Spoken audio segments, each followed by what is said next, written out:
Hi everyone, I hope you're having a great day. Welcome back to my channel. If you're new to my channel, my name is Katie. So today's video is going to be my least favorite tropes, subgenre, just things I don't like in books in general. Some of them are just more, I don't really know how to describe it, just, you know, little plot points maybe in books that I do not like. Now, I've said before, I don't do a lot of negative videos just because I don't really want my channel to be just negative. Now, don't get me wrong, I have a lot of opinions, so I have negative opinions on things, like, naturally. But this is what I gotta say because I think it's gonna need some, what's the right word? It's not clarification. I'm doing this, I don't remember the word, for context, because I'm doing a few videos coming up with some friends, and you need to know like my least favorite tropes in order for these videos to kind of make sense to you. If you watch all my videos, I think you can pretty much guess most of these, but some of them are gonna be new that I don't really talk about, and there are some hot takes. I am fully aware that these are not everybody's opinion, but for me, I don't know, I have some lines and they're just, it's not for me. It's not something I personally like. I just wanted to give that context to a few videos I have coming up, and plus I did my favorite tropes. Now I am doing my least favorite tropes. Anyway, if you are interested in hearing my least favorite tropes, go ahead and keep watching and let's get to it. Okay, so one of the things I want to talk to, because I feel like I haven't talked to y'all in a while, just because this whole last week I did not upload, and reason being is because I was trying to get caught up on some reading for I can't talk, just some arcs, reviews, and then also just for some like videos I have coming up. I read 5 books this week. Who is she? I never do that. I basically read a book a day, but like, who is she?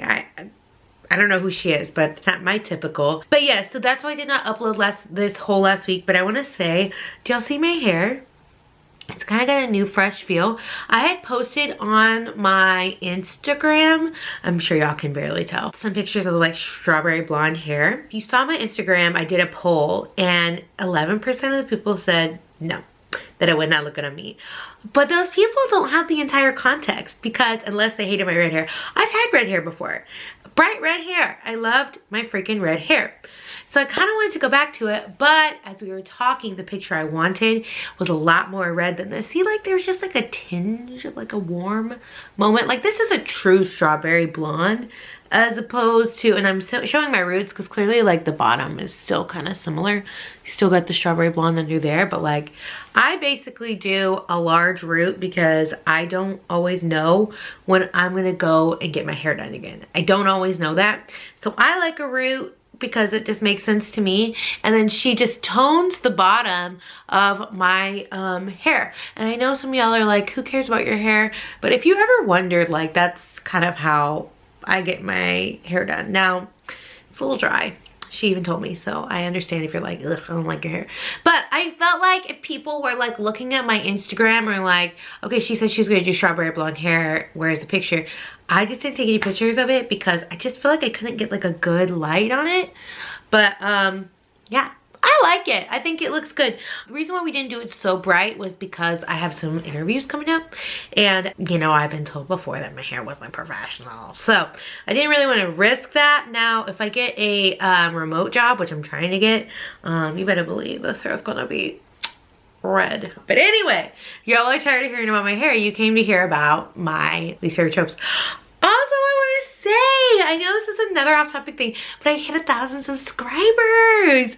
I am so excited that I hit that. And I want to say, people who pushed me over it are Crystal from Crystal's Bookish Life. She mentioned me in a video and was so sweet. So the nicest things about me, and I just like wanted to cry. And also, remarkably, Lisa, she had mentioned me in her video, and that just pushed me over. And I'm just so happy like that people see me. I'm happy I got 1,000 subscribers. Now, something I want to say is I really want to do a Q&A, but not everybody follows me on Instagram, and I feel like that's the best way to send me questions through Instagram.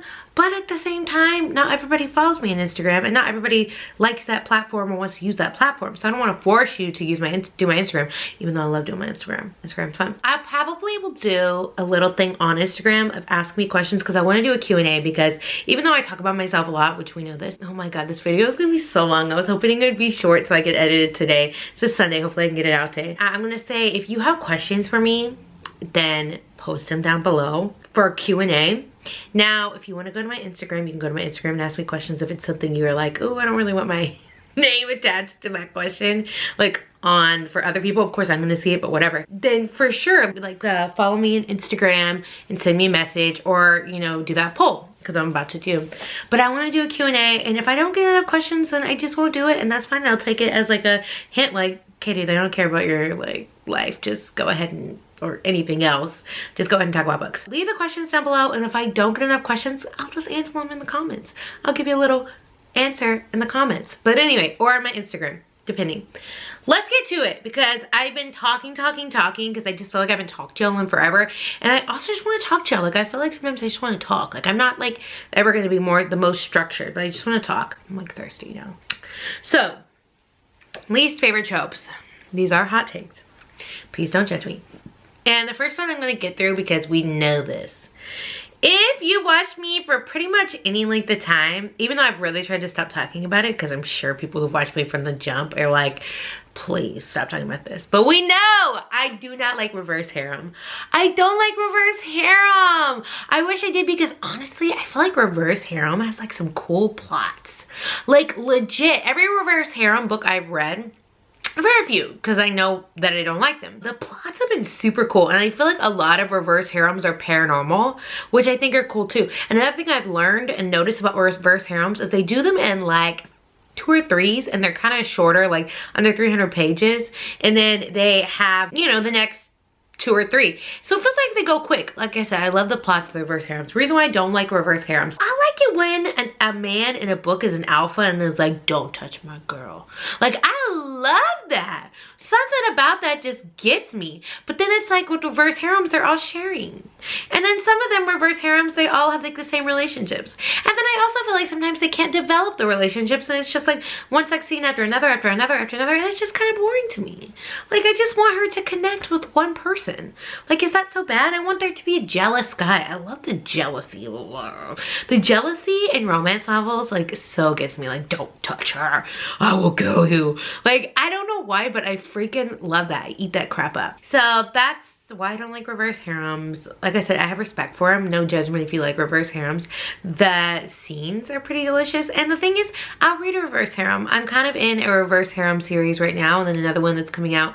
It's not really, it's like a, this next one that's coming out, this series is a series of novellas. So I can do that. I can do a novella series, because you know, most novellas are either sweet and quick, or they're all smut. So, you know, I'm actually gonna do a video about novellas in the next few weeks, maybe February, about novellas, and most of them are really smutty. But yes, reverse harem, not a fave of mine.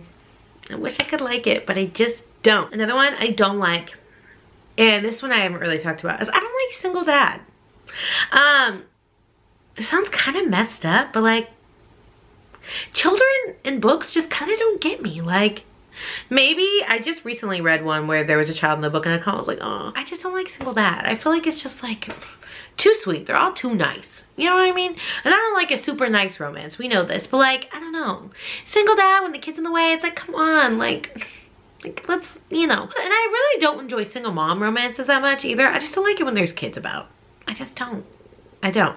And I guess that kind of leads me into my next one. I hate surprise pregnancies. And reason being is because they're so predictable, y'all. We know this because they'll have, you know, steamy time without protection, and you're like, ugh, surprise pregnancy is about to happen. Buh. And either the guy is like all for it and everything's super happy, or he's like, I don't want this baby. Like, come on, who was gagged at 50 Shades of Grey when Christian was like, I don't want this baby? I was like, oh my God, you're so obsessed with her. You're like all about her, and then she gets pregnant and you're like, no. Like, what is that? I was gagged. I lost my mind. I was like, this is not realistic. And I get it, like, it's very realistic for a man to not want a child. Like, that happens in the real world all the time. But in books, it's like, y'all built this whole relationship up, and then he's either like all about it or he's not. And then it forces the relationship, and I don't know. A surprise pregnancy is so like predictable, boring. It goes very like, there's only one of two ways. It's not like interesting. Or the worst of the worst happens and she loses the baby. And that is just not something I like to read. It's not necessarily a like trigger, but it's like something I don't personally like to read. The whole baby thing is not for me. I can enjoy a baby in the prologue. I can enjoy that. I can enjoy a baby in the prologue because it just kind of makes sense. I don't have to hear about the baby, you know? This is so bad. Okay, that's really bad. I need to move on from that because I feel like people are like, you're super heartless, but it's like books. Okay, another one I hate is older woman, younger man. And I've said this before, but like, I'll say the fantasy again. I just don't think in any other fantasy in any life, I would enjoy dating a younger man. Except for Harry Styles, which I said the exact same thing before. I like Harry Styles. But I don't know.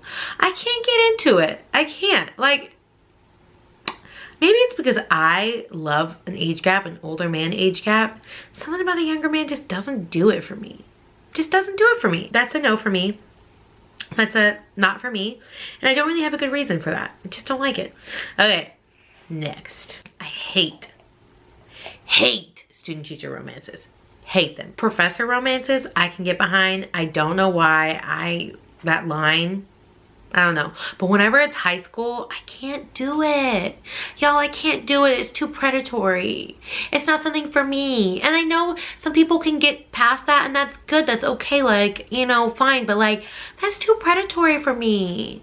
And I have like literally, like I've said this 1,000 times, but my friends are all in education, assistant principals, working at the district level, actual teachers, you know, gym, what is that? Coaches, whatever. And I just can't get myself there. Like, it's just not good for me. I prefer a romance for them to be 17 or 18. If I read romances that are with young people, preferably 18, because it's just 17, 16 is just not for me. And it's just, I don't know. I just can't do it. It's not for me. Something about it just gives me the icks. And it just, like I said, it's too predatory. It's too, you know, grooming. It's just too much. And I get it sometimes, like, you know, in Lessons in Corruption, I think that's what it is. He goes after her. And that's good. Like, that's fine. But I just can't. And I won't. And I won't pick up a student-teacher romance. The only one I've ever liked, and this was before I really realized it was a hard limit for me, was Loving Mr. Daniels. I think that's what it is, by Brittany C. Cherry. And that one's good. But it's just still, gives me the icks. Okay, next. And it's second chance romances. Now, I like a second chance romance where, you know, they knew each other and then he sees her again and he let her go and da-da-da-da. Or, you know, vice versa. But I don't like a second chance romance when they're married. Something about them being married, it's kind of like, this is boring. They're married already. They're married. I'm bored. I want a new, fresh thing. I want her to meet somebody new and then be captivated by each other. But when they're married, it's kind of just like, oh my God, my neighbor is outside. He's never seen me record videos, but I'm sure one day he's gonna be like, what is she doing? But yeah, they're married. And it's boring. It's like, okay, well, they already got married. You know, they're married. I don't know, just something about that just is not fun for me. It's like, they loved each other, but like, they, you know, stop loving each other, but then they love each other again. It's like kind of like boring to me. I don't know. I just don't like it. I feel like I don't have good reasons for disliking any of these tropes, but it is what it is. And last but not least, and I feel like I'm gonna get some heat for this because I love dark romances. We know this. I don't talk about how much I love dark romances, but captive romances, I just don't like them. I feel like that's like a main trope with a lot of dark romances is captive romances. I just don't like them. And I think it's because there's so much hate there. There's so much, I don't know. It's like, you know, what is that? Beauty and the Beast, what is that? Stockholm Syndrome, jeez Louise. I don't like that. And I think maybe I could get behind a captive romance. But the problem is that I don't like, and it actually scares me. Like okay, it's whenever they capture them for the sex trade. That's something that's a hard limit for me. I don't like whenever they're capturing them for sex trade. That and grooming them for the sex trade. Or like a sex slave.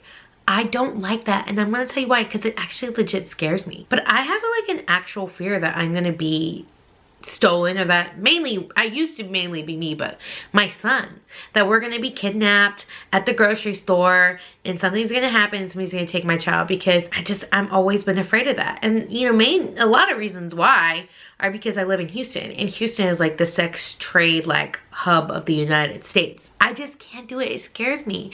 And then also it's just like too much, like he's grooming her and she's got to like change her mind about him, and I can't do it. Like, I read Captive in the Dark. If you love captive romances, you know that's like OG Captive in the Dark. But it's just like, I even think back to that book. I remember that book so vividly because it stayed with me.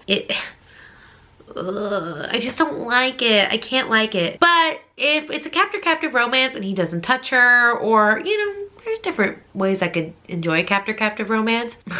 One way, and let me just say, I'm gonna just say this, 365 Days, movie/book. I liked the premise, and I liked the thought about it. Execution, terrible. The execution was terrible. The thought behind it was good. I'm gonna kidnap you and you're gonna fall in love with me. Okay, that's not a terrible premise. That's something I could get into. The execution was just terrible. Like, the writing is horrible. Like, I mean, I don't know the writing, but like, the movie was horrible. And I read so many reviews of people who got it translated, because it's Danish, maybe? I don't remember. But it's something, I think they are going to translate it later this year, but I just don't like it. I think the plot sounds interesting, and it was interesting. Just something about the execution, I could not stand it. I did not like it. So I could kind of get into that kind of captive romance. But anyway, that is it, y'all. Please don't judge me for my opinions, hot takes, things of that sort. But if you're like, hey Katie, I want to change your mind, leave me your favorite books from that trope. In the next few weeks, I have tried out some books that are within my tropes, but you'll see this video coming out in the next week. I'm about to film it. But yes, I hope y'all enjoyed this. Let me know the tropes that you can't hang with, like it's not your fave, you're not gonna do it. And then also like questions for my Q&A. Send me some questions down below. I hope y'all enjoyed this video, and I will see y'all later. Bye.